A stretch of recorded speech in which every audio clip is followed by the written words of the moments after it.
जेव्हा बातमी असते विश्वासाची, तेव्हा नाव येते जळगाव उन्नती न्यूज. तुमचा हक्काचा आवाज. जळगाव उन्नती न्यूज. पाहूया आजच्या बातम्या.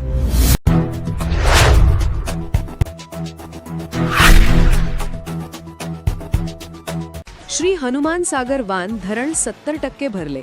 शेगावसह 2 तालुक्यांची पाण्याची चिंता मिटली. संग्रामपूर. सातपुडा पर्वताच्या पाणलोट क्षेत्रात गेल्या काही दिवसांपासून कोसळणाऱ्या दमदार जलधारांमुळे वारी भैरावगड येथील श्री हनुमान सागर वान धरणाच्या जलसाठ्यात प्रचंड वाढ झाली आहे. धरण सध्या 70.20% भरले असून जलसाठ्यात झालेल्या या मोठ्या वाढीमुळे परिसर सुखावला आहे.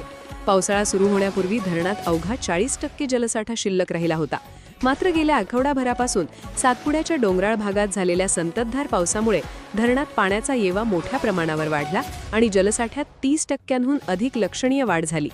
81.55 दलघमी साठवण क्षमता असलेल्या या धरणात आता 55 दलघमीपेक्षा जास्त उपयुक्त पाणीसाठा जमा झाला आहे. या धरणामधून संतनगरी शेगाव शहरासह संग्रामपूर आणि जळगाव जामोद या दोन्ही तालुक्यांतील अनेक गावांना पाणीपुरवठा केला जातो. जलसाठा 70% पार गेल्यामुळे आगामी काळातील पिण्याच्या पाण्याचा आणि शेतीच्या सिंचनाचा प्रश्न बहुतांशी सुटला आहे. धरणातील मुबलक पाणीसाठ्यामुळे शेतकरी वर्गासह नागरिकांमध्ये आनंदाचे वातावरण पसरले आहे.